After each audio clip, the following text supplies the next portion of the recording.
Podcast City Network. Listener discretion is advised. You're listening to the Everett Lee Show. A shot of entertainment to the head. Sit back, relax, and enjoy the entertainment.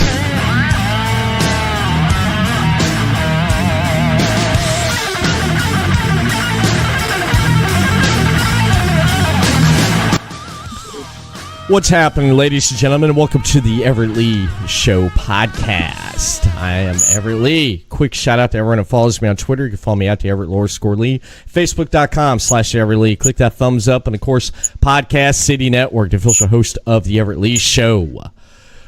Tonight, I have, right now, on video with me, a legend, a veteran in the business. He's been in the business 40 plus years. He is wrestler and promoter Thumper Chapman. How you doing there, Thumper? Oh, I'm doing great, man. I hate to correct you, but that's 30 years. I ain't that old. Don't make me come on there and body slam you. I shaved, man, to make me look older. Come on. It's all good. It's all good. I'm a little green around the edges. Yeah, I can kind of see it coming out, but just kind of easing out your gills there for a little bit. Yeah. I'm a little bit green around the edges, and yeah, it's coming out and stuff. Especially surprised you didn't see earlier today with the smoke fuming from my ears with my 2-year-old locking herself in the bathroom when I was trying to go to work this morning. That was just chaos. I raised 4 boys. I know what you mean. You're on your way to work. You get a call. Got to come back to the house. Your daughter's locked herself in the bathroom. Mama can't open up the door. So I had to go in there and I had to pop the door open. And there she is in the bathtub looking up at me. And, hi. It's like, come on, man. My son did that one time, and he actually took the key inside with him. And I literally had to run into my bathroom door with my shoulder and bust my door down to get in there. Jeez. And it was the old-fashioned wooden oak doors. Oh, yeah? So Mine. 200-something pounds kind of worked in my advantage. So you know what I was going through then, man. Yeah, it was bad, man. It was bad just with the trying to pop that door open because she's done it before and it wasn't the first time. That's why I got the baby gate up though, but she's almost like a track star now. Over that gate now. I might have to, have her start running track early now. That's like Jay Murda, my oldest son. He's a pro wrestler, trained underneath the family, and he was a mischief little kid like that. He'd go lock his brothers and sisters in the bathroom. Oh, really? Really? Yeah. Oh my goodness. He's a mean little. That's crazy. I'm glad I'm just. Dealing with one, and just dealing with one child right now is just enough. But 4, man, my hat off to you there. 4 children. Wow. Well, you think all off the hair, man. I used to, you know how I used to look with the long blonde hair and all the earrings, and look at me now. I know why. I know why my dad went crazy now. I know exactly why he went crazy. Because I drove him crazy to that point. That's what kids do. That's what kids do, right? That is true. Wrestlers are like preachers' kids. They're the worst. Yeah, and especially talking about kids and stuff and growing up. Where did you grow up at? Oh wow! I originally grew up in Paducah, Kentucky. Okay. Believe it or not. Wow. I'm a Kentucky boy. Nice. My dad actually originated in the carnies. He was actually a carny wrestler. Back before this thing that we call pro wrestling ever was invented, he actually used to wrestle, he used to put a nickel in the jar to win $15 on a Saturday night to pay his whole bills. No way. And that's where it started from. Wow. That's amazing. That's amazing. And, he was 13 years old when he started. Oh, wow. 13. Wow. Yeah. He was a big man at 13. He's a real big man. Oh, wow. Yeah. Wow. But he also worked as a logger, too, during the week. So, he worked in logging camps and stuff like that. Then on the weekends, they went down and they wrestled at the carnivals to make extra money. Mm-hmm. Yeah, of course, you're talking about way back during the Depression and everything. So it wasn't easy. Right. Yeah. Right. So you kind of say wrestling been in my blood ever since birth. Okay. Yeah. Okay. I am. So that's when you first seen wrestling was when you were a kid. Oh yeah. When I first you got to realize, growing up back in them days, you only had 3 channels on TV, and occasionally we didn't have cable and all this stuff like they do now. We had the old antenna and old black and white TVs where they had just the TV station in. Yeah. And every once in a while, we would get to watch CFWF, Championship Wrestling from Florida, which was the place to be. Gordon Soley, Ron Bass, Dusty Rhodes, Ric Flair, and all them guys, when they were young. Right. And from that point, they were my heroes. You got to realize, man, growing up on a farm, at the age of 9, well, actually, I was at the age of 6 when I first actually was able to actually notice what wrestling was. And it fascinated me because when you're working on a farm, it's hard labor. Yes. That's the hardest labor you can find, and you never get paid for it. And it was like a fantasy world for me because they took me on a journey between good guys and bad guys. Yes. I seen cowboys, I seen pretty boys, I seen bikers, I seen the world outside of overhauls and horses and cattle, and it was a new world for me. Mm-hmm. And I fell in love with it. Well, we moved down here when I was about 12 years old. And I've always been fascinated with pro wrestling, but I've also had a talent of playing music. Yeah, bet you didn't know that. No, I didn't. Thumper Chapman actually started off in the music industry. I played professional drums for a lot of years. I started at the age of 9, and I started playing pro at the age of 13 in recording studios. I didn't actually get into pro wrestling until I turned 18. Okay. And I still followed the CFWF, the NWA. I followed all that. That was before WWE was ever even come about. Right. They hadn't even joined the NWA at the time. Well, I didn't start pro wrestling until I had actually started growing up a little bit. I think I was about 18 years old. I had actually went to work at Coca-Cola Foods. It's the old Minute Maid plant up here close to where I live. And Gordon Soley, that was a time that Gordon Soley was getting to the point to where he was getting ready to retire. He started to slow down. WWF was coming in, Vince McMahon was buying up a lot of the stuff up to the wrestling industry.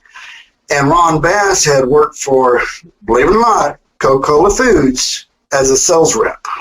Oh, nice. And I was doing security at the front gate, and I had seen Ron come in, and I had logged him in. And I'm like, wait a minute.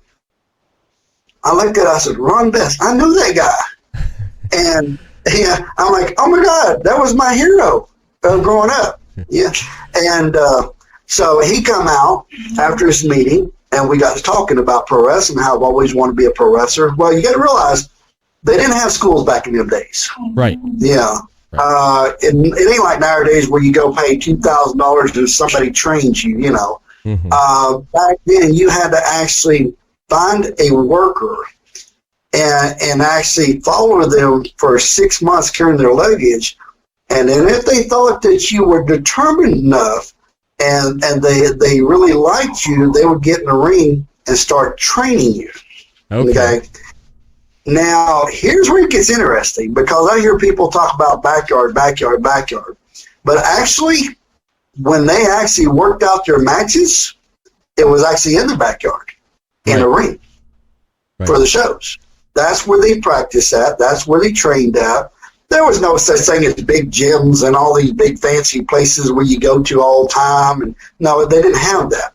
Right. Yeah. So Ron had invited me to come down, and I got there to his house, and lo and behold, here was Dusty Rhodes and Blackjack Mulligan and Ron Bass. They got so suited up in the green gear, and they come out there and they started working on some moves, and I got to watch them, and Ron looked at me, he says, "Get up here for a second." I got up there, and the first thing he says, "Knock me down." I was like, "What?" You got to realize I was a $120. Right. Okay. And he was a big man. I mean, this big man all of a sudden saying, "Knock me down." I'm like, how do you want me to do that? Do you just want me to throw my whole body at you or just beat you down with a baseball bat? This is a young kid that's thinking like this, And he says, "Hit them ropes and hit me." I'm like, okay. So I hit the ropes and I bumped him. And he says, "No, I want you to hit me."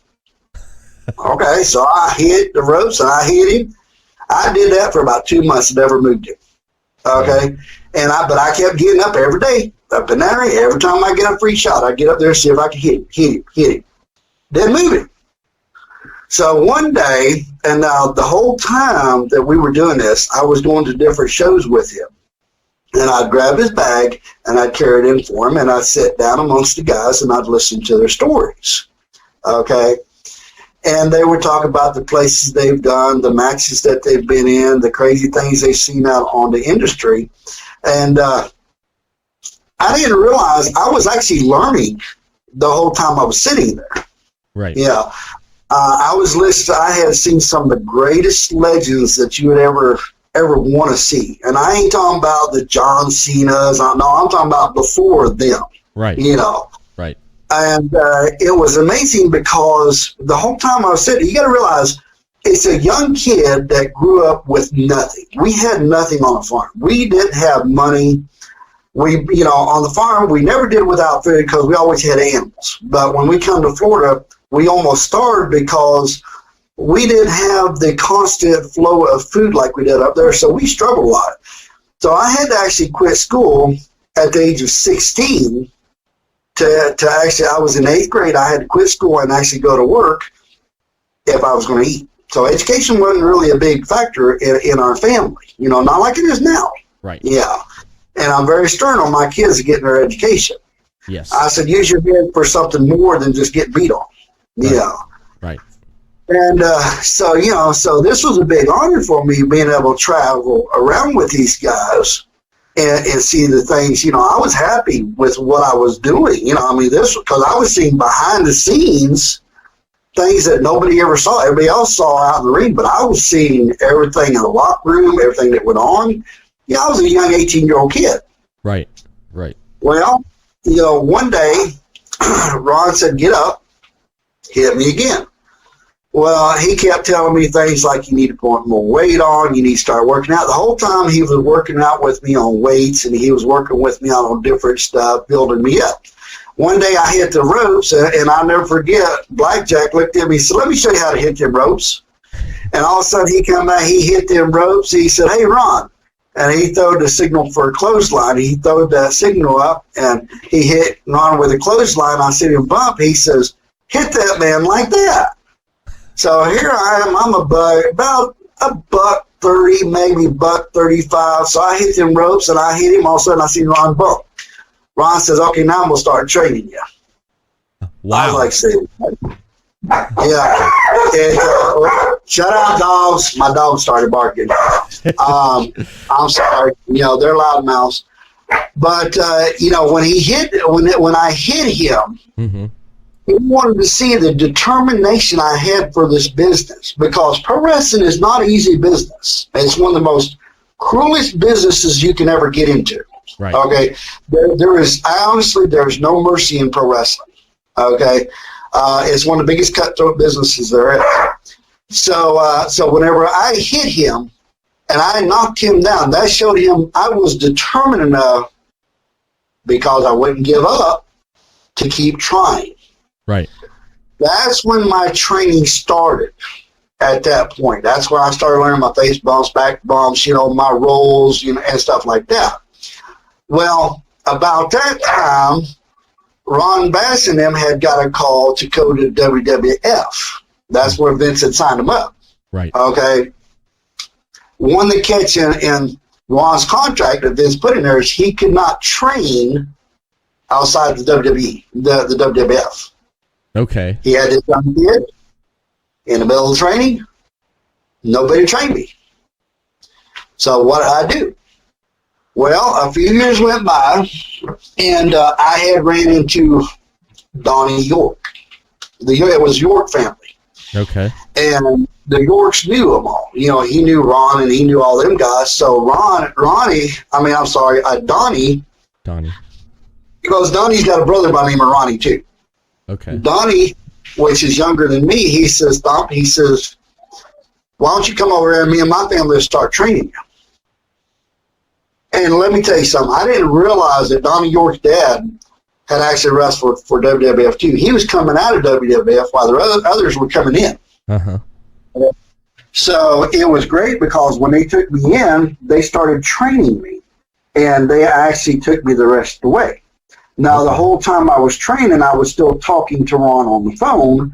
And Ron was giving me pointers. He'd given me advice, He'd give me advice all through the years, even when I started promoting.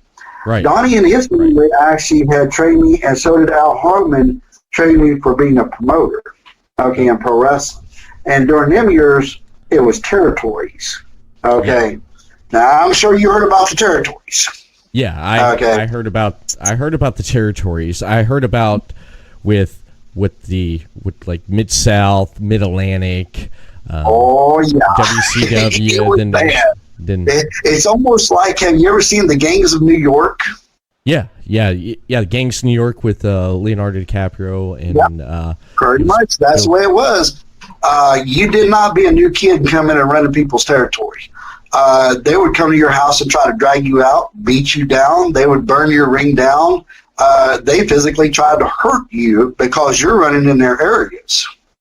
Really? And you just didn't get one promoter coming at you. Sometimes you got 4, 5, 6 of them coming at you because no matter where you ran, there was always somebody running in that city. Wow. So you couldn't run nowhere without stepping on somebody's toes. Right.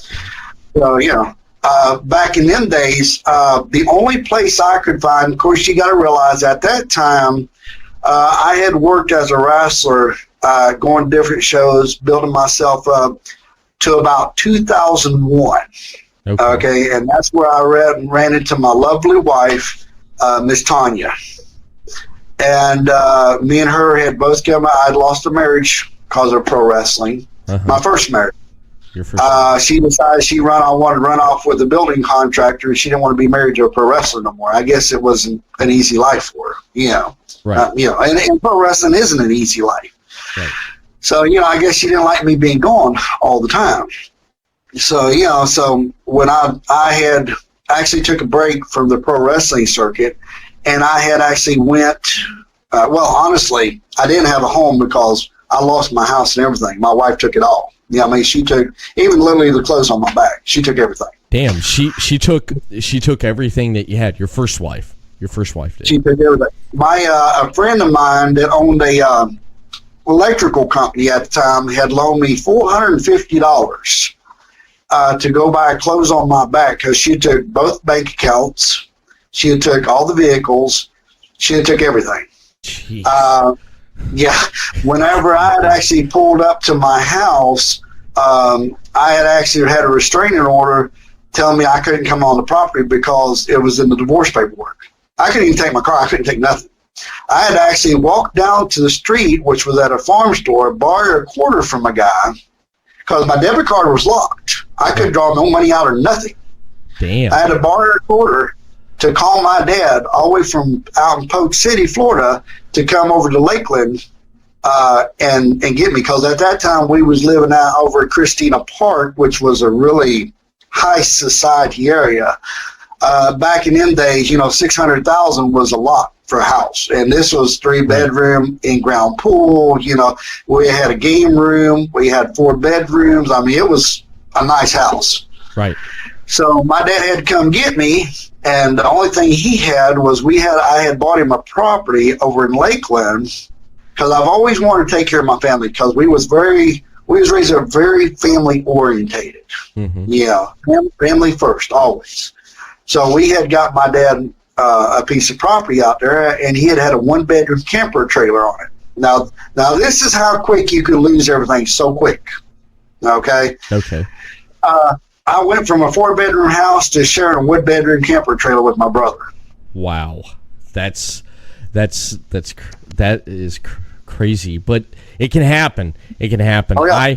I dated back years ago. I dated this. I was in between relationships. I was in a relationship for about 2 years, and then after that ended, I rebounded with this one girl, and through the whole summer, this was like in 2009, through the whole summer, I was with her, and she moved in with me.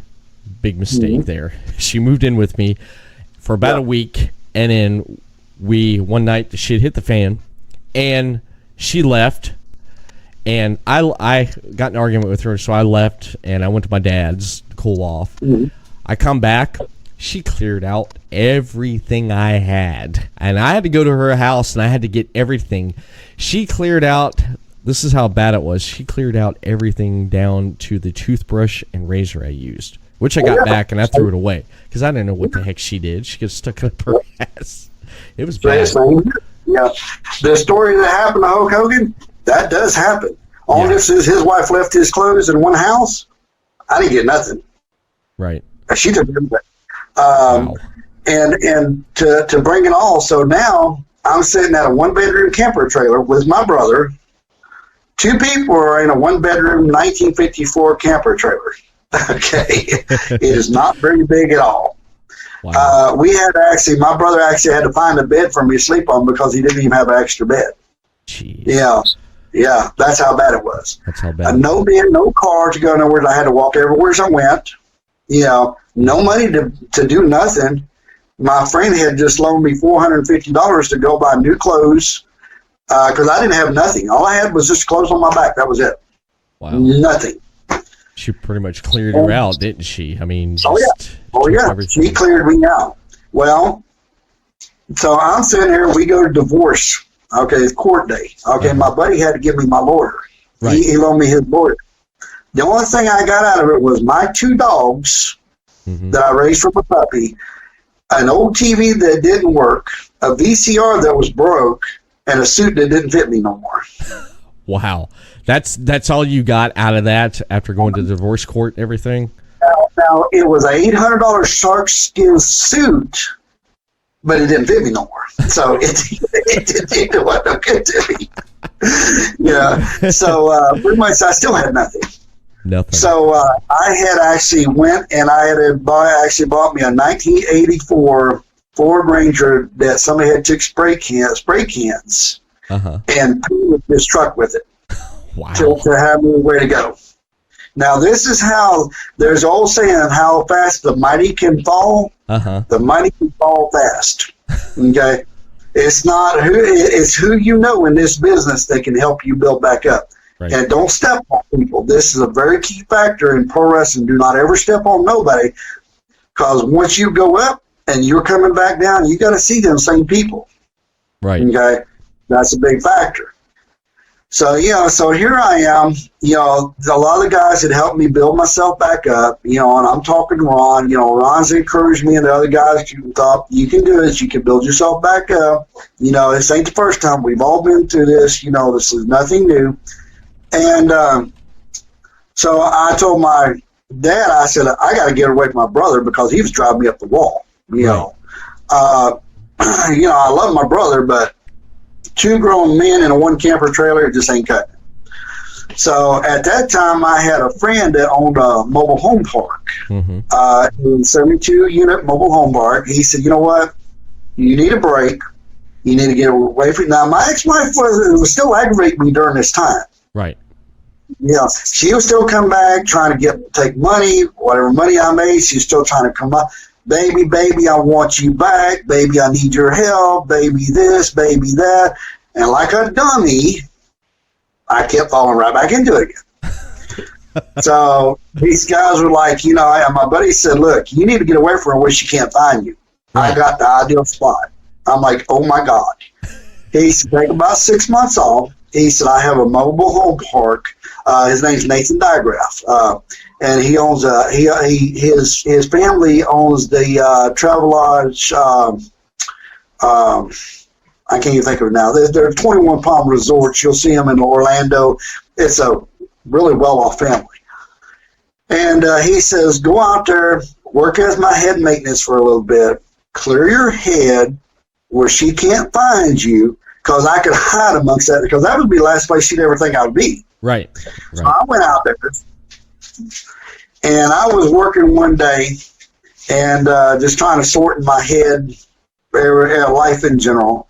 And I seen this most beautifulest 24-year-old redhead woman go walking down around the corner going to where the mailboxes were. Mm-hmm. And I'm like, wow. Well, needless that I know, 3 months later, I would be married to that woman. A year later, we would have my firstborn son, because she had two kids, right? Which was Jay Murda and my other son Dylan, and they're my stepsons. But I raised them; they come to me really young. I think Jay Murda was like 4, and Dylan was like 3. So we had one of my own, right? And she didn't know I was a pro wrestler at the time. She knew nothing about it. She just thought I was a maintenance man of a mobile home park. Going to take a quick break and give a shout out to the sponsors of Podcast City Network. The following support and sponsor Podcast City Network. City Limits Tap Room, sports bar in DeLand, Florida, has brew on tap, serve food, the grilled cheese is excellent. For upcoming events, check out City Limits Tap Room on Facebook.com/City Limits Tap Room. Morph Tee, a comfortable and lightweight 100% polyester t-shirt with illustrated morph characters that, when worn, will make the illustrations seem to come to life. For more of Tony Rodriguez's work, you can see his full line of apparel at teespring.com. Sports Sanity Customs have worked with organizations from custom embroidering polo shirts to jerseys for your kids' baseball team. They do it all. Armed with state-of-the-art equipment and an in-house design team, they are equipped to take on your next project. Visit their website to learn more, sportsanitycustoms.com. Visit Sports Sanity Customs on Facebook.com/SportsSanityCustoms. 3Count Design offers a wide range of graphic design products, video, photography and other forms of media. Everything from t-shirt designs to websites. Visit Facebook.com/3CountDesign for more. Demoblast Studios, an explosion of imagination. Original artwork, podcasts, video, apparel and more. Visit DemoblastStudios.com. Visit Demoblast Studios on Facebook.com/DemoblastStudios, the best family entertainment pro wrestling show in the state of Kentucky. Kentucky's Own Wrestling brings quality family vintage wrestling to a town near you. Kentucky's Own Wrestling offers a ladies division in wrestling and a training school. Kentucky's Own Wrestling is the current longest running Southern promotion. Visit Facebook.com/Somerset Kentucky's Own Wrestling. All supporters and sponsors are brought to you by Podcast City Network.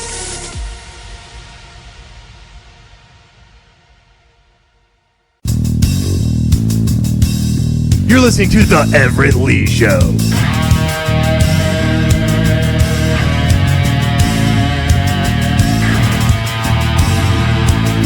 Now, when she found out you were a pro wrestler, how did she take that? How did that go about?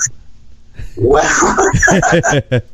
it all started because I had got a phone call to come back to the circuit. Uh-huh. And I said, baby, I want to go back to the circuit. She says, she knew about the music aspect, but she didn't know about pro wrestling. Right. I was like, well, I want to go back to pro wrestling. She said, wait a minute. Pro wrestling? You never told me nothing about pro wrestling. I said, shit, I forgot. Well, let's backtrack. And the first show that we took her to, believe it or not, I got to backtrack because the first show I had actually took her to was on our wedding night. We had just got married, and I had a friend of mine. I don't know if you remember, he used to be Cowboy Cash Cutter. He used to wrestle on the WWF way back in the 80s. He actually invited me to a show, and that's where I had met Tom and the rest of the guys at originally. Is at that show. So we were all sitting out there, and they were all coming up, and they were working me and stuff like that, like a plant. And my wife was like really getting into it. I mean, she was really pumped up into it. But I never at that time really told her I was a pro wrestler. Right. So, so when I said, I got to go back to the circuit. She says, "What are you talking about?" I'm like, "I'm a pro wrestler." She says, "No, you're not." I'm like, "Yeah, baby, I am." She says, "Say what?" Well, she took it very good. I mean, the problem is she got too good at it, because she has been with me as a manager. She's been with me. I started training her from probably about a week later. Her and my oldest son. He was at this time, he was about 8 years old. Right. We started training him, and I started training her, and they actually got really good at it. And that's where the Chapmans were born, and she has been with me. She can promote just as good as I can. I mean, she can run a show by herself. She was actually one of the first women promoters that ever came up in this area, And it was funny because that was during the territory days. And let me tell you something, that little 115-pound woman would go out there and stand amongst these guys and tell them, bring it, because she'll throw down with them just like a man will. She didn't care. Her husband was going to do what he wants to do, whether they like it or not. Right. So my wife has always been my rock. And, and despite what anybody says, family, you got to have family supporting you. You got to have family in it. You're always got to have your family first in everything, or it's not going to work. Right. So here it is, 30 years later. Thumper Chapman is old and gray. I've put my time into promoting. I can pretty much run it. Well, I used to run the NWA Global. When me and my wife was running the CFWF, we first started off, which was actually Randy Hogan's federation. It was the Central Florida Wrestling Federation, and we had took it over. Kevin Rhodes, which is Dusty's nephew, and them had come in and give us NWA Global to run, because I was always this young, cocky promoter. I didn't take no crap from nobody. You tell me I couldn't do it, I'd go prove a point. Right. They told me I'd never be nothing as a promoter. I told them, well, I'm not going to repeat exactly what I said to them, because I'm sure you got children watching, but in a polite way, I told them I'm going to go run the show. And pretty much I did. My wife ran the Central Florida Wrestling Federation. I ran the NWA Global. We run it side by side. Our last draws just before I retired was 3,000 people. Nice. That's a lot right there. That's pretty damn good for a independent wrestling show. Oh yeah. And we were top of our game. And then I was actually running the Christian Family Wrestling too, which we were actually working churches, doing food drives, helping the homeless and stuff like that. Okay. So I had kind of like 3 federations running at one time, and most of these idiots can't even run one. I was running 2 or 3 at one time. Wow. And so I remember Al Hardman, which back in the day was one of the biggest people that fought me more than anything. But Al, you got to understand, Al had been in this business for 35 years. I think Al's been gone for 10 years. So, so he had been, he knew the way of the wrestling world. He had to battle his way up. Right. And he had came to me just before he had passed away. He said, listen, he says, in the 35 years I have ran, he said, I have never had more fun than I have run against you. He said, you need to, because I was really wanting to retire at the time. I was done. I was burned out. Mm-hmm. I was just done. My wife was done. And he said, you need to go do what you're called to do and promote. Right. Well, backtrack just a little bit. When I was running the CFWF and the Christian Family and the NWA, I had to retire for a few years because when I walked in, my blood pressure was 160 over 120. Right. So I was on the verge of stroke. I was 38 at the time. Wow. Yeah, on the verge of a stroke. But you got to realize, I was running 3 federations. Three federations. You're 38 years old, and you're running 3 federations. And making them all successful. That would put... I would go into a stroke because so much stuff because you're running 3 promotions, and I'm just taking a stab at this here. You're running 3 promotions, and when you're having shows and stuff, you got 3 different cards and the workers. Now, in between all 3 of those promotions, did you actually use the same workers within those? Oh yeah, sometimes my guys work sometimes 2 shows a day. Oh wow. They would come in sometimes at 6:30 in the morning with a cup of coffee in their hand. They'd work a morning show, then we'd break down and go to the next show that nighttime and do it all over again the next day. Wow, that's kind of like a story I heard about Ric Flair. He was talking about he'd be in one town here on a, we'll just say like a Tuesday afternoon or a Saturday afternoon wrestling, and then as soon as the match is over, jump on the car, then drive over to the next 500 miles the next year. Yep, and do that show that night, and then after that, then drive almost all night across to another show for the following morning. Wow, yeah.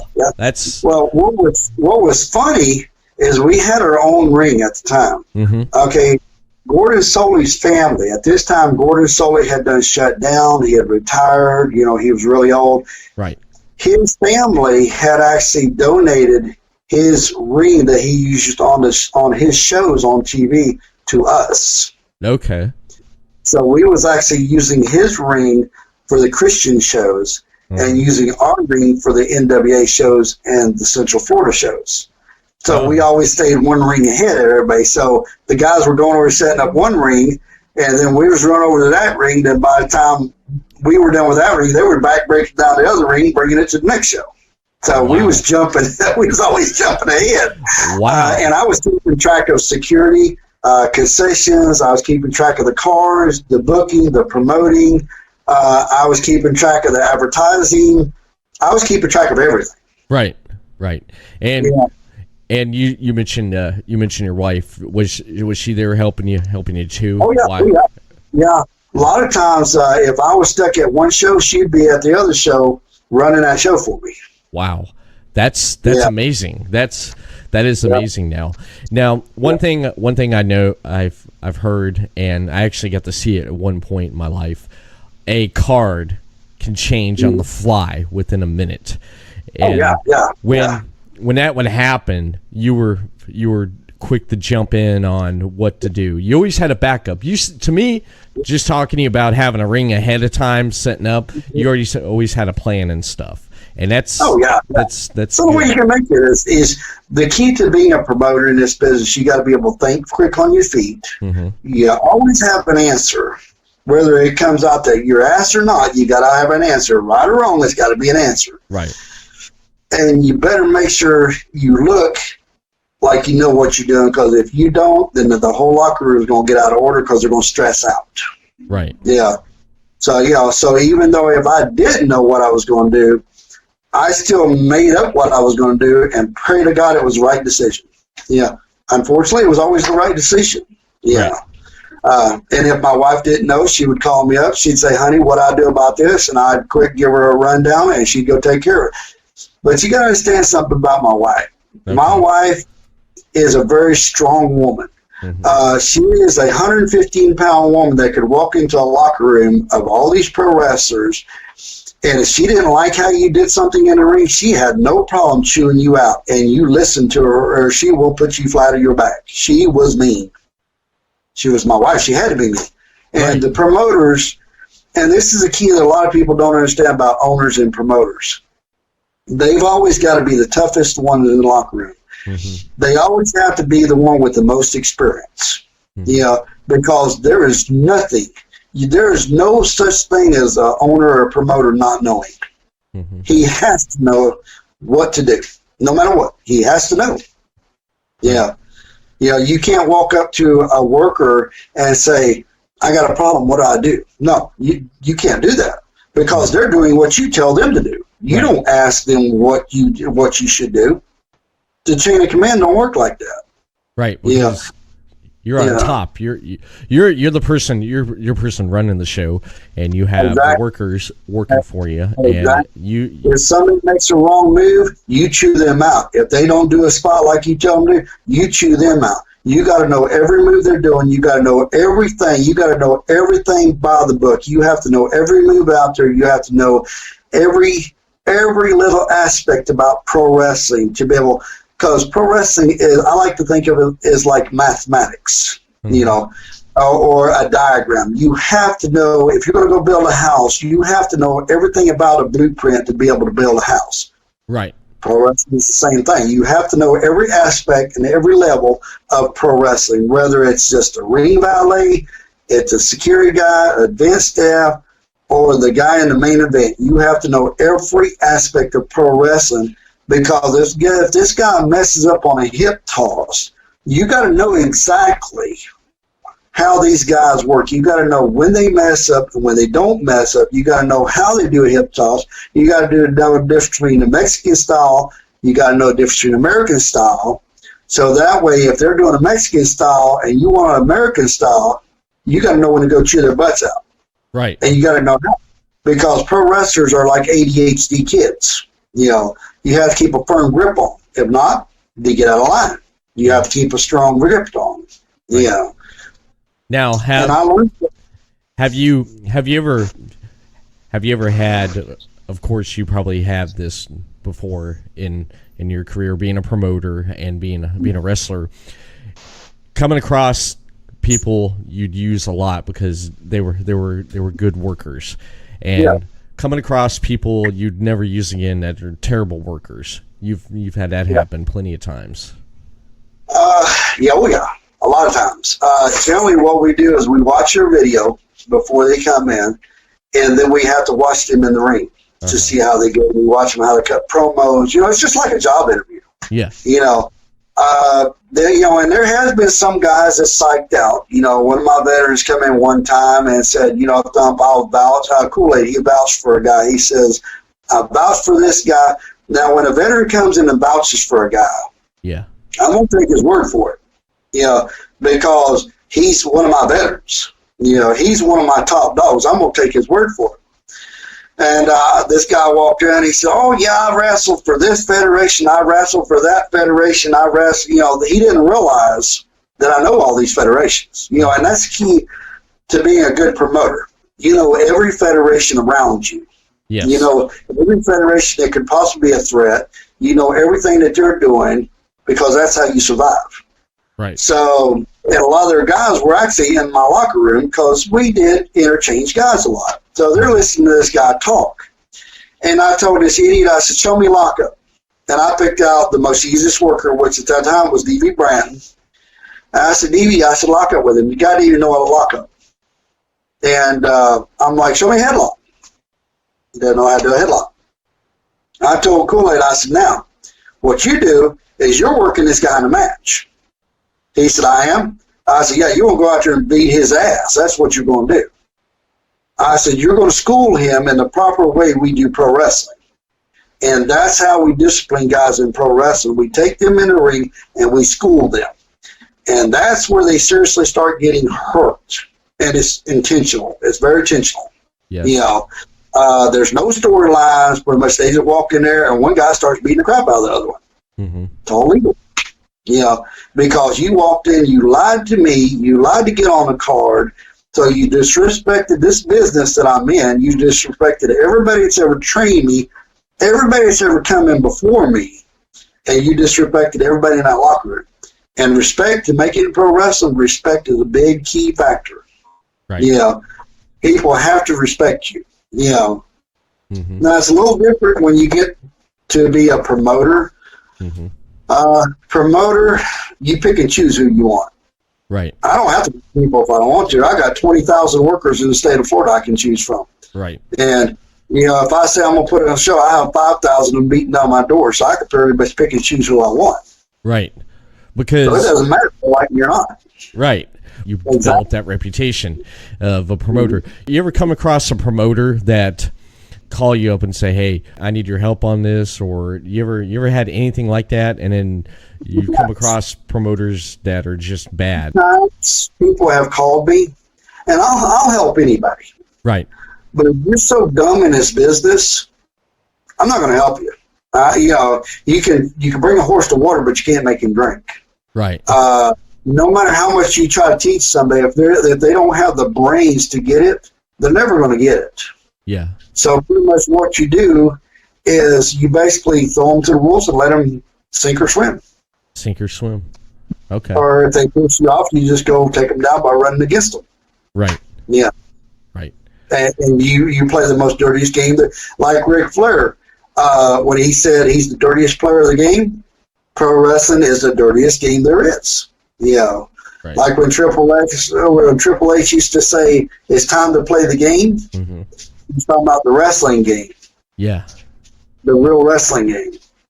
Yeah, and it is actually a real competitive sport, especially amongst promoters. You know, if you tell me I can't run in your area, I'm gonna come in here and show you I can. Right. And I'll make sure you look bad when I'm doing it, because I'm gonna blast you. I'm gonna make you look bad. I'm gonna make you look as weak and as little as I possibly can, and then I'm gonna move in for what we call the wrestling death. Is once I move in, I'm gonna kill your federation, and I'm gonna suffocate your federation till it ain't nothing. Right. And that's pro wrestling. That is what you talked about with the early days and of being, you know, during the territories and stuff and doing that, and I didn't know about that, and that's because like I mentioned earlier, I heard about the big promotions, the big companies, but the small territories, I've never heard that before, any of that, and I don't know what to say. I learned something tonight, man. I did. I've learned something, and I know we talked prior before setting up the interview tonight and stuff, and I was just fascinated by that. I was like, wow, it's like no one's ever talked about that, or I've never heard that, and that fascinates me about how things were back in. So left alive. Now, one thing, Thumper. After walking away from the ring, retiring as a promoter, you ended up being away for quite a long time. You've kept up here and there with what was going on in wrestling. Now, not too long ago, you stepped back in the ring. And how did that feel? What was that feeling like, stepping back into the ring after being gone for so long? How was that? Well, you got to realize I did something that's never been heard of. It's never been heard of, and nobody after 10 years ever stepping back in the ring. Right. I stepped back in the ring one time. I had not been training. I had not been in the ring working out. I had stepped back in against my son, Jay Murder, and my adopted son in pro wrestling, Billy McLeod. Mm-hmm. Billy McLeod was my tag team partner against John Strange. Uh-huh. And these guys they've never left the wrestling business. Right. You know, right. And these guys are half my age. Uh-huh. So, yeah, Jay Murder, he's 24. Billy is 28, and I think the oldest one was John Strange. I think he's like 42. Mm-hmm. So, you know, I've got like 3 sacks against me right there. Not counting, I've got the 10 years not being in the ring. That's stacked against me. Right. And my wife come out there as my manager, and the minute my music hit and that curtain come up, the old Thumper Chapman was back. Nice. It was like adrenaline, and I know you've heard the stories, you know, from the other wrestlers. It was like a blast of the past. It was like an old friend I haven't seen in years.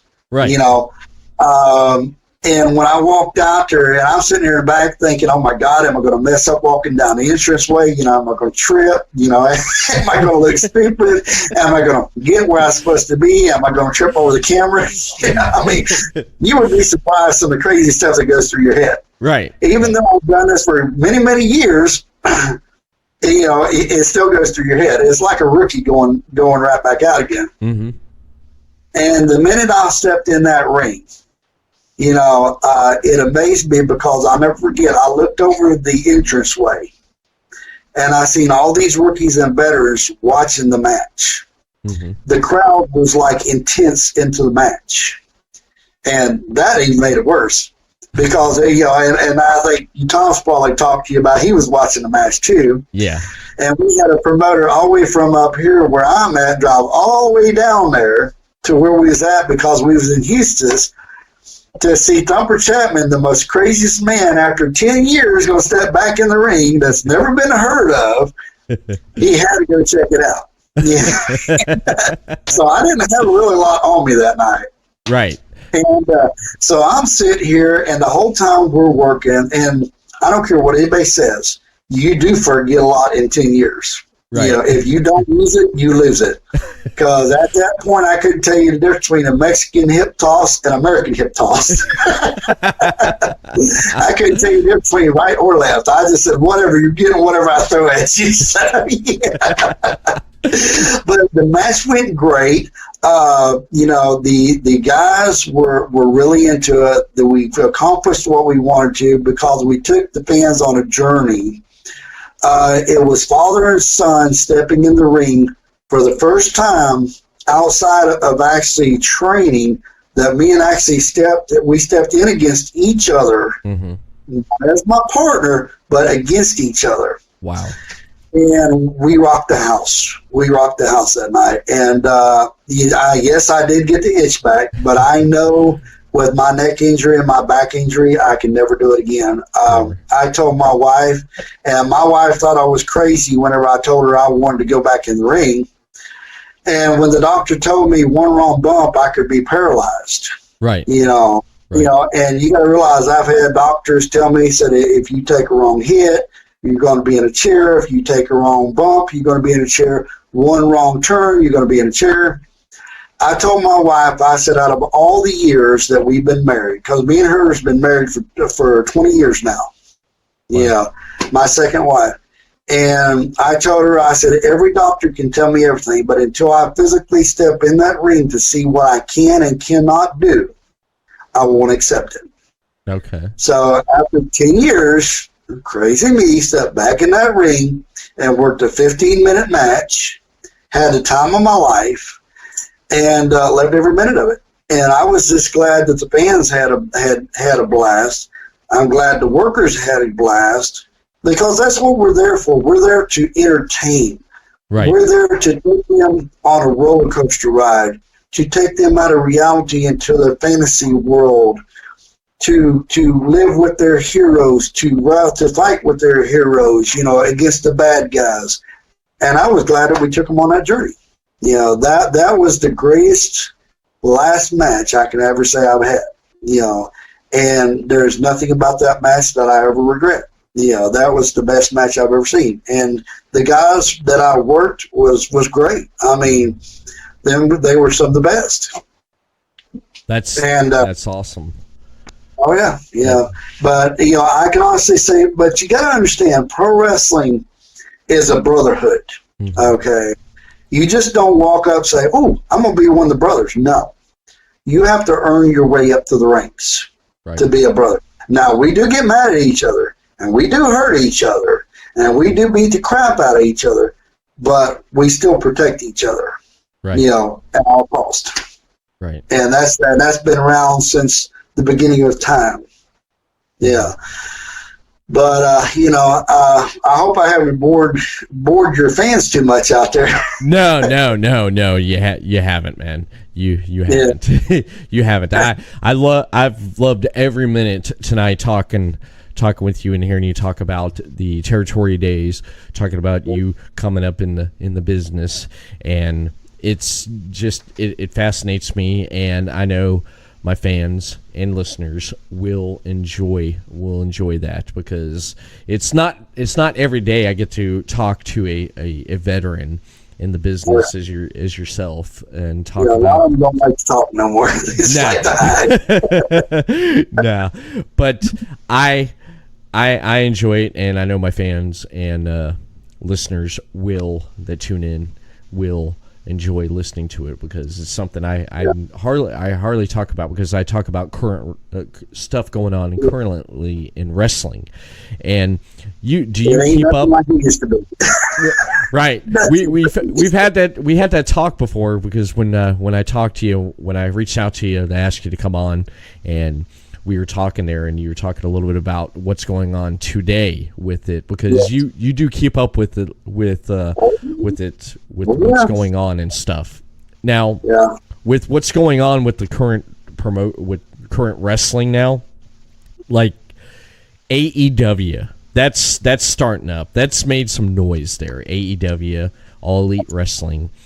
AEW, I got to give Cody and them props, because they're doing what their daddy does. Right. They brought wrestling back into wrestling. Okay. They haven't disrespected the business like WWE has. Right. WWE has made a joke out of pro wrestling.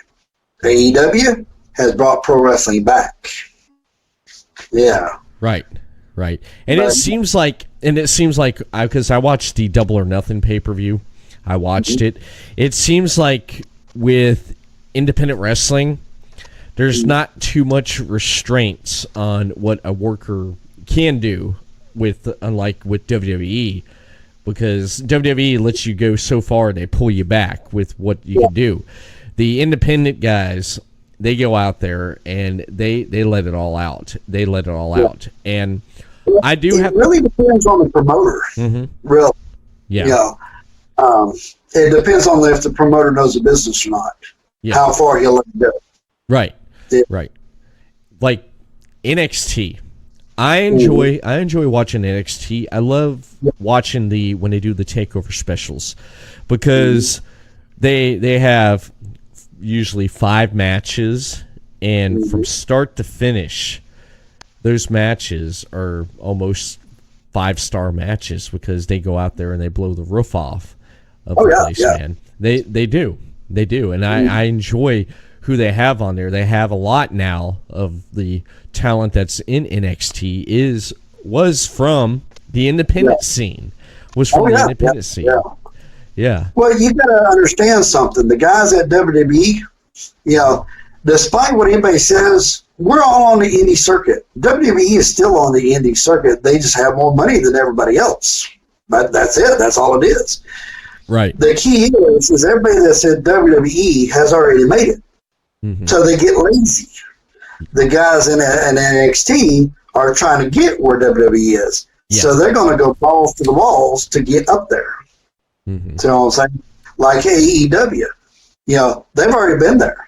Yeah. So they seen everything that they didn't like with WWE, and they're like, you know what? Let's take all this garbage out and throw it away and bring back real pro wrestling. Right. Yeah. Keep it. Yeah. And keep it wrestling. I've heard, and a lot of people said NXT reminds them of how WCW used to be, just wrestling. You have your stories, you had your promos, then everything was settled in the ring. Everything was in the ring. Well, you know who set up NXT, don't you? What's that? You know who set up NXT, don't you? Triple H. Yeah. Yeah, because he got tired of the way WWE was running, so he went and set up NXT. Yeah, I'm happy with what he's done with the NXT, and I've even watched the NXT UK. I've been happy with that too, because that's amazing stuff there, because it's letting you know it's like there's wrestling over here that is just as good or better that you didn't know, that's over right across the ocean of you. Right from you over on this side, and same thing with New Japan Wrestling. They've got amazing talent and stuff over, Have overseas. you heard about that new federation that's coming in at BP? It's PBENT that's coming out of Ocala. I have not heard about that. I've not heard about that. What have you? Because that guy knows his stuff. A lot of the veterans that I come up in the business with is actually working with him over there. That man, he was a recording. He owns his recording studios down in Texas. Mm-hmm. But let me tell you something. That man is smart. Really? He wants to bring back pro wrestling back to the indie circuit like it used to be. Mm-hmm. Yeah. So yeah, and that's the problem with the indie circuit nowadays is too many of these guys brought their what we call marks, their fans. Yeah. That decide, I can go buy a ring, so let's do a show. Mm-hmm. But they don't know the business. Right. Yeah. And then guys like us have to go clean up the crap behind them. Right. Right. So yeah. Now, and that's the thing. Now with AEW, Tony Khan, his son, right there. He's a fan, but having like you mentioned, Cody running it and stuff. He's basically he's like, here. It's like, start your promotion. Here's the money, and I'll back you on what you need to make a successful promotion. And that's one thing. Well, you got Cody and Dustin. They come up in the same era that I did. Mm-hmm. Yeah, I mean, they were running up underneath their daddy's feet in diapers. So I mean, they're like my kids. They grew up in this business. They know this business. They know how it's supposed to be. Right. Yeah. Right. So I got a lot of good things I'm hearing about AEW coming. Mm-hmm. A lot of good stuff. I'm actually going to be next week. It's on the 29th. I'm actually going over to the Ocean Center to watch the CEO gaming video game thing they have going on, the event with the AEW wrestling. I went to it last year when it was New Japan Wrestling, which was great, fantastic. And I'm going again this year and get to see AEW live. I'm excited about that. That. Oh yeah. Well, you got to realize AEW is also working with a lot of the indie circuits, a lot of the indie feds too. Mm-hmm. They're like PBENT. They're wanting to bring us back at the brotherhood like we used to and work together. Mm-hmm. So, and that's why they'll make it when WWE won't, because let's face it, like I tell a lot of my viewers, once in the big time, twice on the indies. You start on the indies, you go to big time, you come back on the indies. Right. Yeah. And they know this. And that's one of their biggest things right now is they're playing the indies, which is smart because that's where your talent is on the indies. Mm-hmm. Yeah, on the indie circuit. And that's where everybody pulls from is the indie circuit. Mm-hmm. That's kind of like with talking about indies, especially like NXT with a lot of indie workers being on there. It's like what CM Punk said on his famous pipe bomb, the promo that he cut, and he mentioned he mentioned what everything he said has already happened and stuff, because with having a lot of independent wrestlers coming into NXT. Because I know Triple H wanted to take NXT and just make it more of a developmental with having the talent and stuff. I'm sorry, my son just got home, and the dogs love him. Yeah, but he's the one that came up in the business as a baby. But you're absolutely right. I mean, he was right on the money. When he said that. And that was the smartest move that I think Triple H could have ever done is start up NXT, because he went back to where WWE, where Vince had forgot. Yes. Is you got to go to the indie to get all your workers to come in. Okay. See, Vince was like, I'll go get this big guy. I'll go get this girl from the big circuit, and bring him in. He forgot about all the talent that was on the indie circuit. Right. Triple H just said, "Hey, let's go back to the indie circuit, and and pull the workers from the indie circuit, the good workers, and bring them in the NXT. We'll weed through them. We'll train them the way we want, and then ship them right back out to WWE. Mm-hmm. And that's why NXT is actually getting bigger than WWE, because I think the wrestling world wants what we call the Attitude Era. They want that Attitude Era back. Yeah. You know, back in the 80s and the 90s. You know, they don't want all this flamboyant garbage that WWE's throwing out there. But why do you think WWE's mostly girls in? Because, let's face it, who don't like girls? Exactly. Yeah. Yeah. Exactly. I mean, yeah, who does not like girls and stuff? Exactly. Yeah. I mean, why am I going to pay a guy $100 to come to a show, or $150 or $500 to a show, when I can go find a good-looking girl, you know, that's built of the same price, and put her in the ring and do 3 times the draw? I mean, that's common sense. I mean, yeah. Exactly. Yeah. Now, I mean, it sounds bad, I know, but if you look at most of your viewers in pro wrestling are men. You know, because it's a man's sport. Mm-hmm. What are men attracted to? Well, most normal men anyway are women. You know. Yeah. But you know, and I shouldn't have said that. I know, but you know, but you got to think old school promoter. You know, and we as a society, they like watching women. So we bring the women in, we put the women on our shows, and we double our profits. Mm-hmm. You know, they leave with money in their hands, you know, as for working that night. We leave with money in our pockets, and everybody's happy. The crowd's happy, we're happy, everybody's happy. Yeah. Right. Now, with everything that's going on with WWE, like you mentioned, with their low ratings, AEW is All Out. That's going to be happening in September again. Sold out in 15 minutes. This Sunday, WWE has Stomping Ground. They can't even fill a 20,000 seat arena. And I was talking with someone today about that, about how he said, do you remember how back when every Monday Night Raw was sold out, every pay-per-view was sold out? You don't that's the thing of the past now for WWE now. And someone's mentioned, I've had this conversation before with a lot of people, said they need to bring back the Attitude Era. The way I seen how the Attitude Era happened was because WWE had WCW's head-to-head competition. It was basically sink or swim with what WCW was doing, and that's why they got more edgier, more Jerry Springer type, because they were fighting for survival. Exactly, yeah.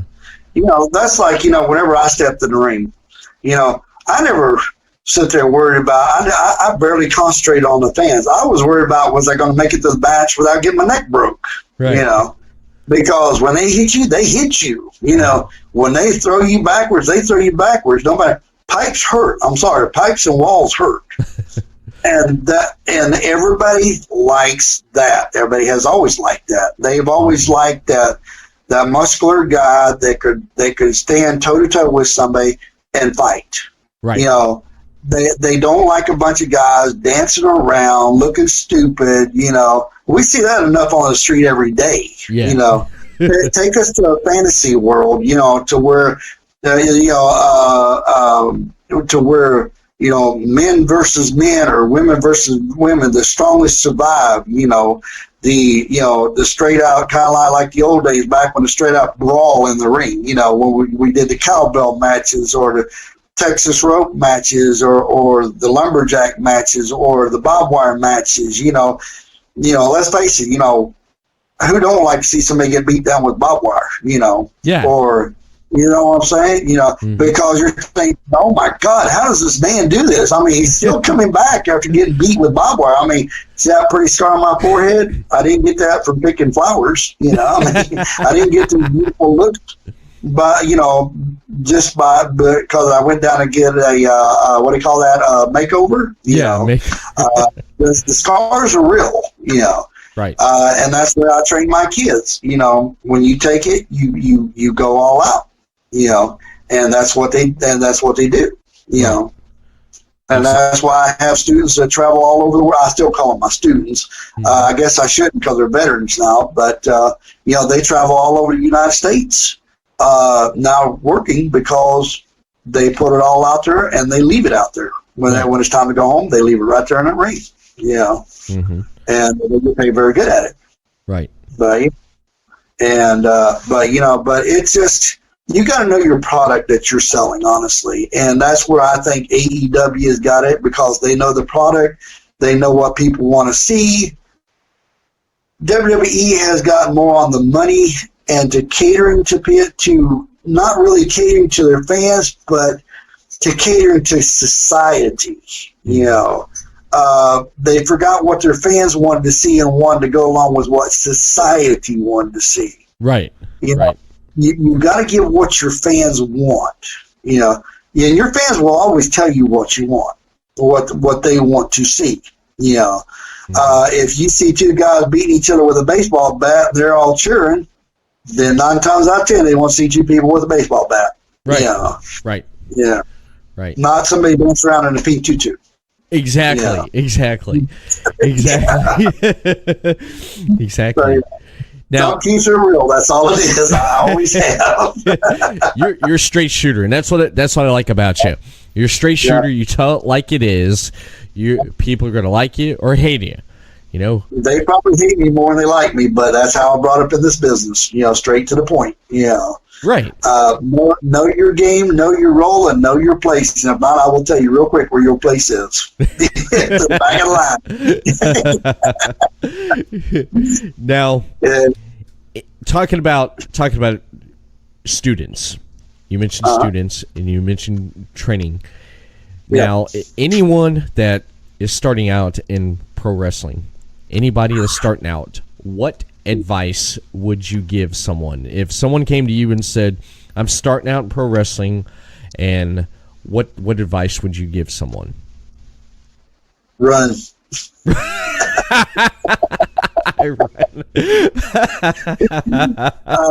I would tell them honestly is that if their heart is truly into this, 3 main keys to having this business. 1, be very humble. Be very respectful. That'll take you a long ways in this business. Respect your veterans. Respect your promoters.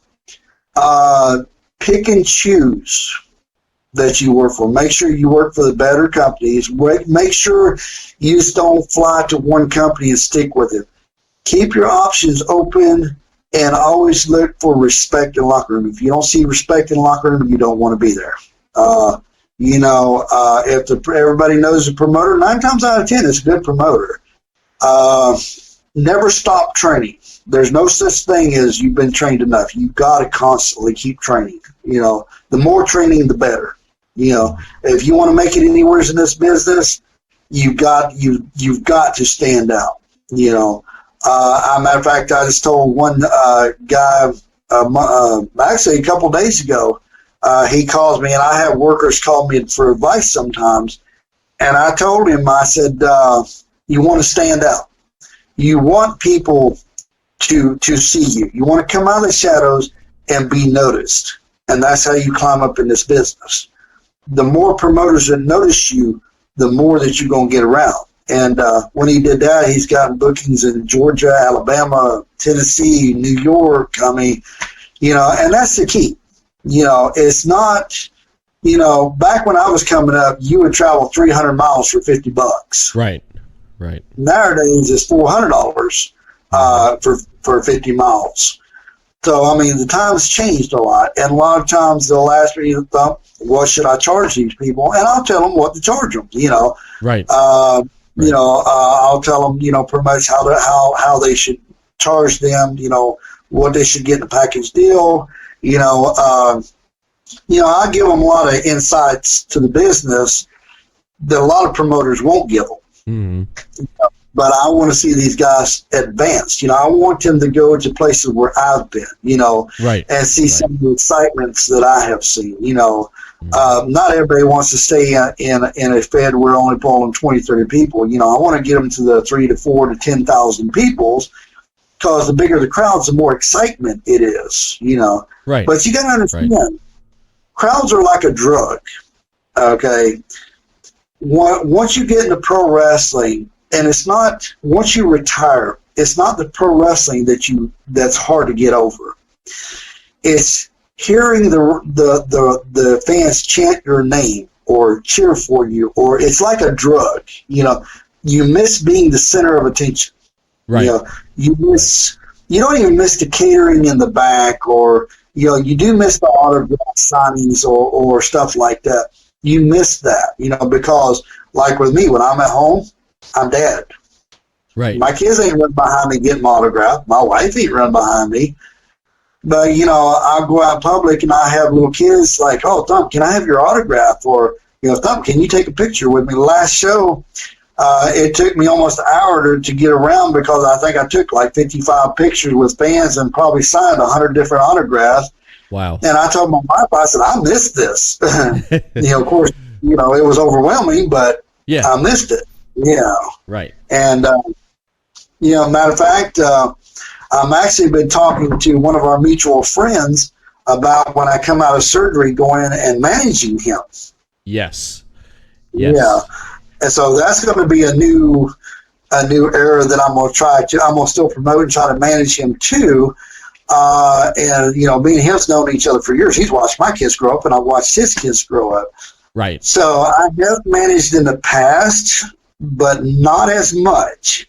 So this is going to be like a new era for me coming in and managing him, because we're going to alter my whole gimmick, my whole character to, well, the Thumper Chapman is going to be altered. I mean, you'll have to just tune in and watch to see how it gets altered, but we're going to alter it and bring something new to more of a more 2019 style to it. So nice. So it's going to be interesting.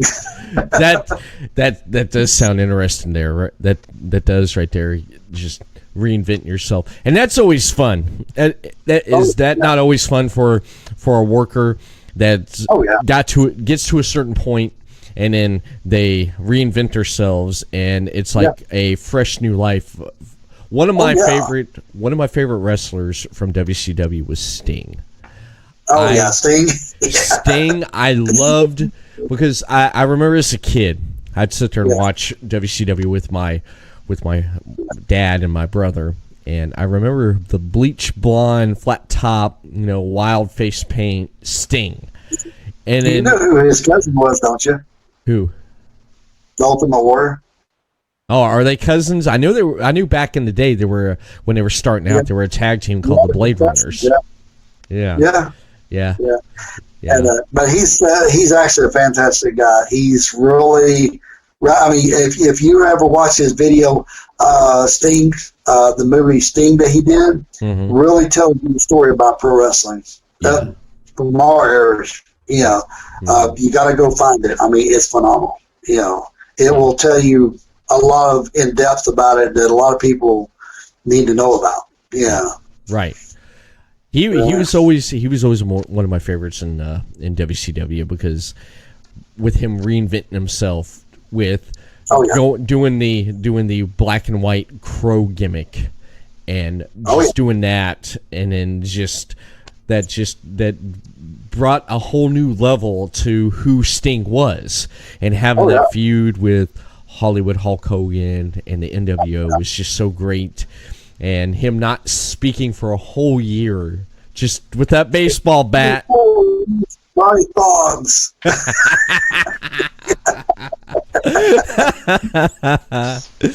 kills me when he stands in the mirror all the time going, yeah, look at this, I just got worked out. Yeah, look how good I look. I'm like, give it up, dude. You're old.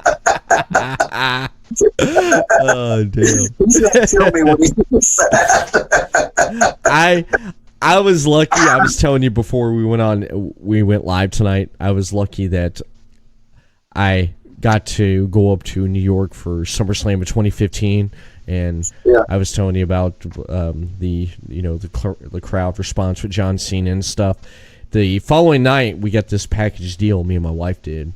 The following night, we got to go back to the Barclays Center for Monday Night Raw, and I was there when they brought out the thing, and when Sting showed up, and I I marked out. I just grabbed my wife. I'm like, look, it's Sting, and I just marked out as a fan. And my wife's like, I know. I'm sitting there. I'm like, oh my god. I think I was yelling like Joey Styles from like ECW, you know, when something would happen. That's because I watched him for so many years on TV, and actually seen him after all these years in person, and it's just like seeing The Undertaker. I watched him for 20, 25, whatever years as a little kid on TV to now. And during that time, seeing him come out with his entrance and stuff, just like Paul Bearer, you've probably heard this before. Paul Bearer says, and even Kane said, when they would be in the ring, and when he would come to the ring, the hair would stand up. It did for me just seeing him come to the ring. It's like, wow.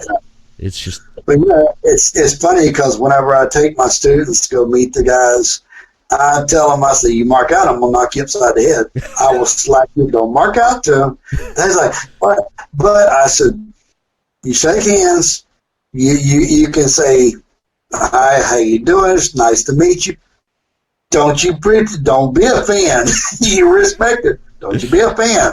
Yeah. You know, because most pro wrestlers do not like, if you see us in public, they don't like for you to run up saying, oh my God, oh my God, oh my God.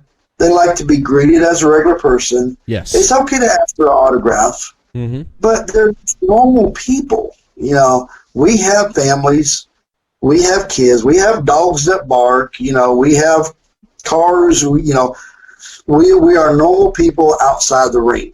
Right. You know, and we like to be treated like normal people, you know, unless you're so hung up on yourself that you got to do the 24-inch pythons.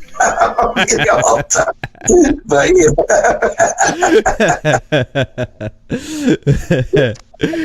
yeah, it's when I first met like Jimmy Hart.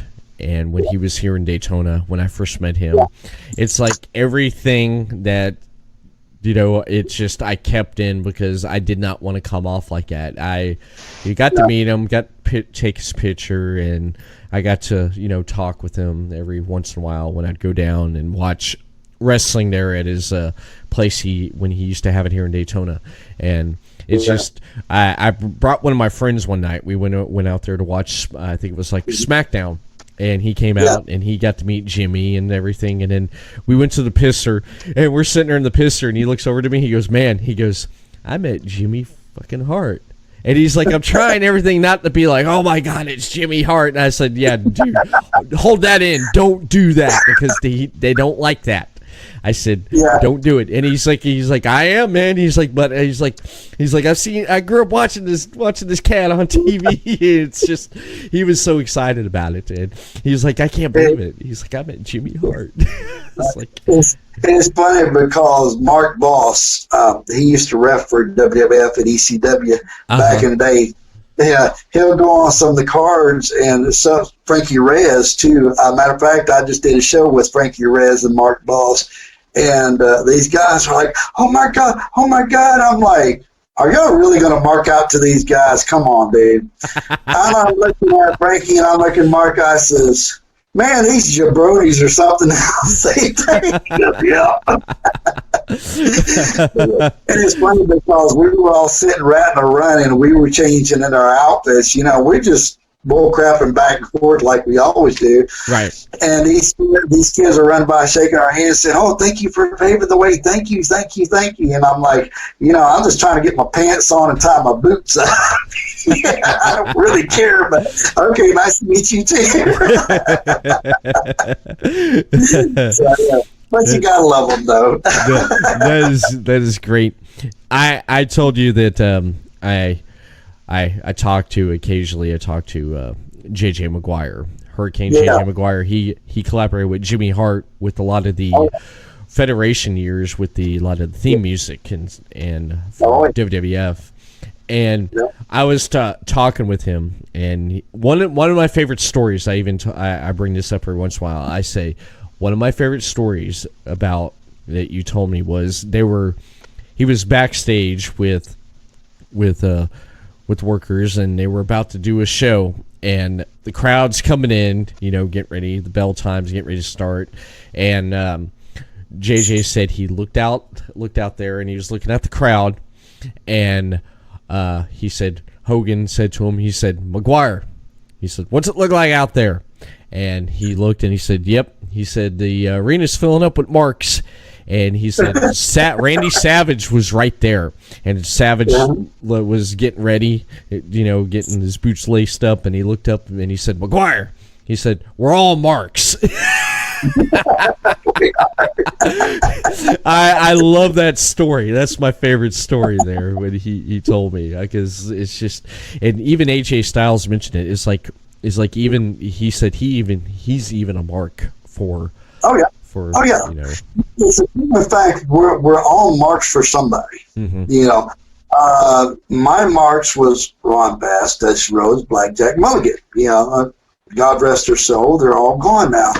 And I do admire some of the guys' works nowadays. Because there are a lot of them are good workers. Yes. Jimmy Hart, I've always loved the way he was the mouth of the South. They could throw that man all the way around the ring, and he was like a rag doll. He'd snap right back, and I love that. Unfortunately, Thump never could bounce like that. It hurt when I hit it. But I was always a bigger guy.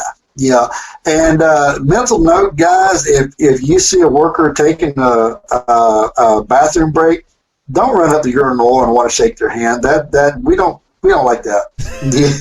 We do have to have a private moment from time to time. Yeah. I remember I was in the bathroom one time, and I was in that moment, to where you have to be behind closed doors. And I've got these kids beating on their doors like, Mr. Chapman, can we get your autograph? I'm like, give me 1 minute. And when your pants are down around your knees, you are not thinking about signing autographs at that time. That's the last thing on your mind. And we do not carry pins on us in the bathroom. Okay, we don't do it. Right. So yeah, but it's hilarious of some of the things that we have ran into over the years. The different shows. It's crazy. I wouldn't take nothing from them. I really would. Right. Mark Boss and Frankie Reyes called us with the NWA Weekend Warriors. Because we left on a Friday and come back on a Monday, and WWE, they're gone for 300 days out of the year. I was like, yeah, but if it wasn't for us Weekend Warriors, y'all wouldn't have that 300 days out of the year either. Right. Yeah. And so, and that's what they used to call the older guys as the Weekend Warriors, because we mainly worked on the weekends. Mm-hmm. Yeah. And, but if it wasn't for the Weekend Warriors, then they wouldn't have that 300-something days out of the year. Right. Because we made the way for them. Yeah.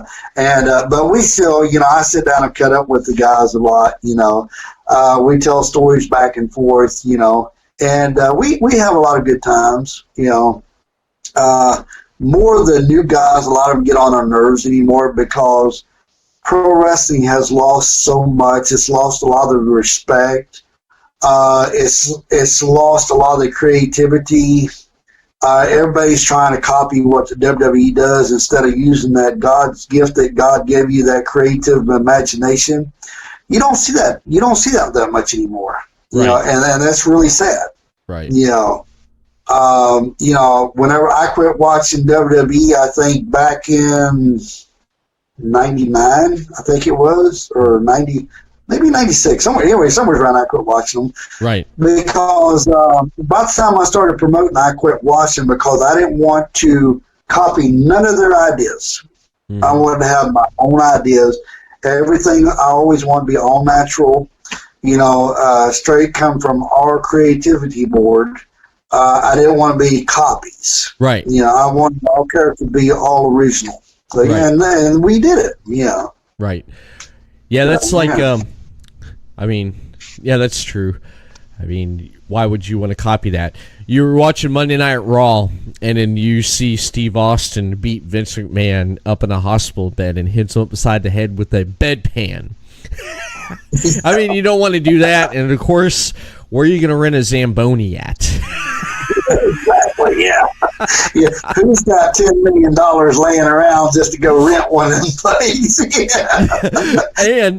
And where are you gonna get a Corvette, and you're gonna get a cement truck, and you're gonna destroy I don't even know how much Corvettes cost. I know more than what I have out in the drive. Yeah. Let's just here you go. Yeah, good. I mean, it brought ratings though, but it's like I'm not paying for it. I mean, yeah, exactly. That's a good way to look at it right there. It's like, why copy something that's going on like that? But you could take little bits of aspects and not copy the whole thing. It's like, okay. Vince actually used to steal a lot of stuff off the indie circuit. And I know he's going to get pissed if he hears this, but I'm going to say it. We caught many times their guys back before the internet come out. They would be coming to the different shows, and they would videotape different matches, and 6 months later you'd see it on the TV show. I can believe that. Because that was before YouTube and everything. So, I can definitely believe that, man. I mean, just it's like still from the best. I met Jim Cornette.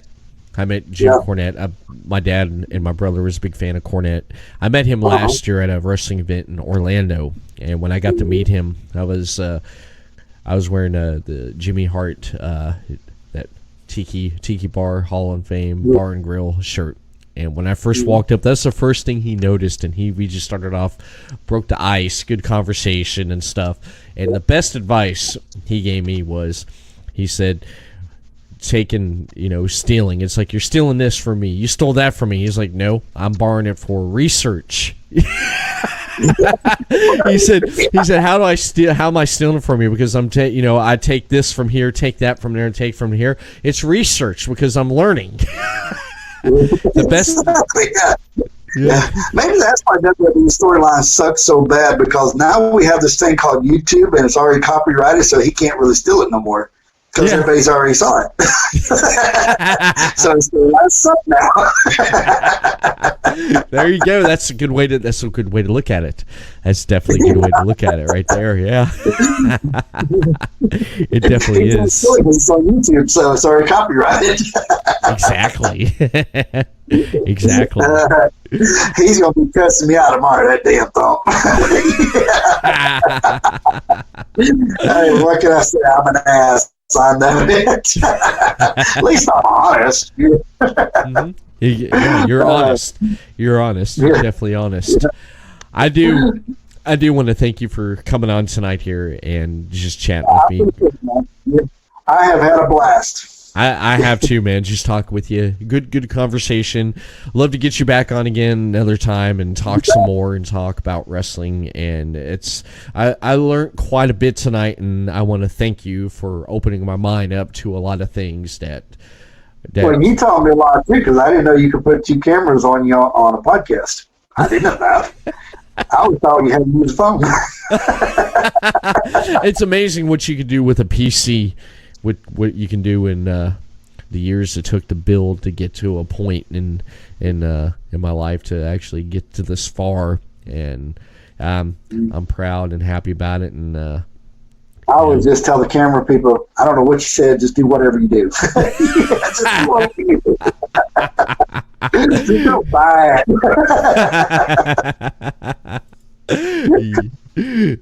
Yeah, that's. If I had a producer, I would probably, like at times when things go haywire. I mean, when you're live, sometimes anything happens and you get the screw ups and stuff. And it's like I yell at the producer. The producers name different names each week. If something happens, it's Larry, Bob, Jim, Dick. It's like, hey, you're screwing up. Thanks a lot. Real quick before we go, I got to tell you a funny story. I was on Doug Masters' show. I don't know if you've ever met Doug Masters yet. He's a great guy. He's like, no, we're going to put you in the green room. I'm like, I don't see no green rooms. He says, no, that's what we call it, the room just before we go live. And I'm sitting there talking to him. I said, are we live yet? Are we live yet? He said, no, we've been live 2 minutes ago. I'm like, oh, okay. Because I'm always used to the cameraman going, oh, over here. And they go, 5, 4, 3, 2. And I'm like, nobody counted me in. I'm like, you can't do that to the mentally challenged, man. It don't work like that. Yeah, I mean, before we went live tonight, I pretty much I like to prepare my guests, let them know what I'm doing before we go live and into it and everything and stuff. I don't want to get someone on here and not give them direction and they're just sitting there like, okay, all right, man, all right. Yeah, I kind of did that on the Harry Power show because they're more like a date. And the whole time I sat there, I didn't know what they were doing because I was just kind of sitting there dumb, like, what do I do? Where's the script? What do I do? Tell me something. I don't know. Yeah. So, I mean, they're great guys. It was just more modern day style, and I was like totally lost. I didn't know what to do. But they're great guys. They took real good care of me. They really did. I think all of them. Yeah, I'm glad that the guys that do the podcast take good care of me because old timers like me, we get lost with the technology. Now you will come across some. You'll come across some that that know what they're doing, and you'll come across some that won't know what they're doing, and you'll come across some that basically it's like they're even pissed off to be doing what they're doing. It's like, well, why you're doing it? And then you got people that you come across a lot of variety. And basically, it's just, you get on the ones that are prepared and let you know it's going to be a good one. And they let you know how. I promised my wife, because I go in for surgery July the 19th. I told her, I said, this baby will be my last podcast I do until surgery. Yeah. And she says, yeah, I got a promise. I said, I promise. Because normally I turn down 4 or 5 of them a day. But we have a mutual friend. So I said, I got to do this one last podcast. And after I talked to you, I was like, that's it. I got to do this one last podcast. Yeah.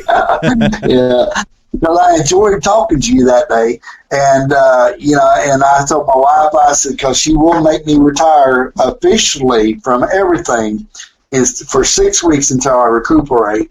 And then the doctors reevaluate, tell me if I'm good to go back or not, with limitations. So I did promise her I would stop doing the podcast and everything until after surgery. So, so after surgery, we can get back together and everything and do it and do it again. Okay. Yeah, so nice. Maybe if you can bring a couple other people on, we'll bring Chris Raines or Bill Crude or somebody on with us, and we'll really tell you some old stories. Oh, I definitely, back in the day. I definitely love that. I would. I definitely. Heck yeah. we'll set a date. We'll set a date after your surgery and everything and stuff, and good luck, and I hope everything goes well with your surgery next month. So, all right, guys. Well, listen, I enjoyed it. You have a wonderful day, and all your fans have a blessed day, and I enjoy it. And keep up out there. Keep up keeping up what you're doing. Yeah. Thank you. So, yeah. So, all right, guys. Y'all have a wonderful day. All right. Y'all have a good night.